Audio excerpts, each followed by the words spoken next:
নমস্কার, as blog 002 নতুন একটি ভিডিওতে তোমাদেরকে স্বাগত। আজ পৌষ সংক্রান্তি, সবাইকে জানাই শুভ মকর সংক্রান্তি। তো সকাল সকাল স্নান করে পুজো দেওয়ার জন্য রেডি হয়ে গেছি। আমি আর এদিকে পুচকিকে দেখো কি সুন্দর লাগছে না দেখতে।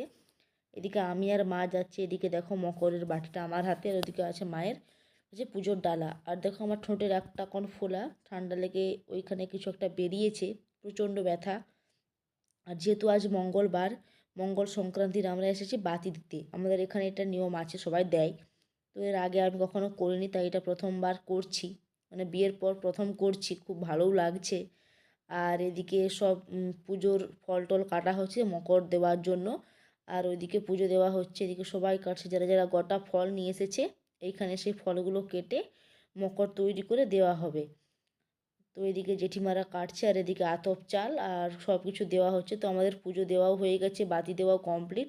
আমরা এখন যাচ্ছি বাড়ি। তো বাড়িতে এসে রান্না করে খাওয়া দাওয়া হয়ে গেছে। এখন বাজে বিকেল ওই 4টা থেকে 4:30। এদিকে সুপ্রিম আর আমাদের সুমন্ত্রিকা দুজনে মিলে সব আলপনা দিচ্ছে। আমার এদিকে আলপনাটা দেওয়া হয়ে গেছে।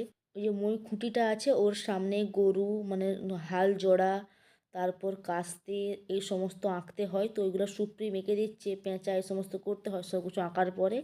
এদিকে আমাদের নিয়ম আছে, যে কোনো পাখির ডাক বা শেয়ালের ডাকটা ধরে আমাদেরকে পুজো শুরু করতে হয়।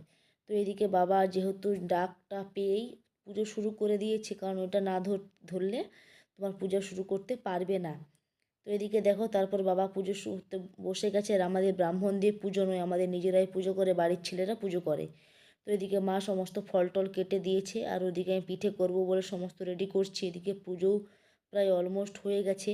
তো তারপর আমি পিঠে করতে বসে গিয়েছি। আর আজকে করছি বাঁধাকপির পুর পিঠে। আর তোমরা এই পৌষ সংক্রান্তির দিন কে কী রকমের পিঠে খেয়েছো অবশ্যই জানিও। আর তোমাদের ভিডিওটা কেমন লাগছে অবশ্যই কমেন্ট করে জানিও। ভালো লেগে থাকলে লাইক কমেন্ট শেয়ার করো। যারা ফেসবুক পেজ থেকে দেখছো অবশ্যই ফেসবুক পেজটাকে ফলো করবে। আর যারা ইউটিউব থেকে দেখছো অবশ্যই চ্যানেলটাকে সাবস্ক্রাইব করে অল বেল বাটনে ক্লিক করবে।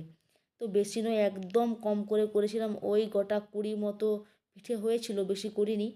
কারণ আমরা মঙ্গল সংক্রান্তির দিন আমরা খাইনি, আমি আর মা খাইনি পিঠে। আমরা পরের দিনকে খেয়েছিলাম, তোমাদের দাদা ভাই আর বাবাই খেয়েছিল শুধুমাত্র।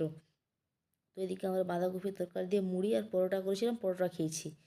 তো এইভাবে একটার পর একটা চটপট চটপট করে আমি করে নিচ্ছি, কারণ রাত্রি বেজেছে অনেকটাই হয়ে গিয়েছে। রাত্রি প্রায় তখন ওই 8টা 8:30 বেজে গেছে। সারাদিন বিশ্রাম নেওয়া হয়নি, যার জন্য শরীরটা প্রচণ্ড পরিমাণে ক্লান্ত লাগছিল। তো তারপর খাওয়া দাওয়া করে তাড়াতাড়ি ঘুমোতে হবে। তাড়াতাড়ি ঘুমোবো না, একটু আমাদের এখানে টুসু পুজো হচ্ছে, তো ওখানে যাব, একটু কীর্তন আছে একটু শুনতে যাব। তো দারুণ হয়েছিল, কিন্তু আজকের অনুষ্ঠানটা ভালোই হয়েছিল, আমরাও গিয়েছিলাম দেখতে।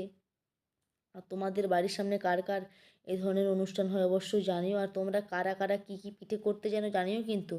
আমি কিন্তু মোটামুটি সব পিঠেই টুকটাকভাবে করতে জানি, আর যেগুলো না জানি অবশ্যই শিখে যাব। দেখো এইভাবে কিন্তু করেছি। আর বাঁধাকপিটার রান্নাটা আমি আগেই করে নিয়েছিলাম, আর সেই ভিডিওটা নেওয়া হয়নি কারণ অনেকটা দেরি হয়ে গিয়েছিল। আর একার পক্ষে সব কিছুটা ম্যানেজ করাও সম্ভব নয়।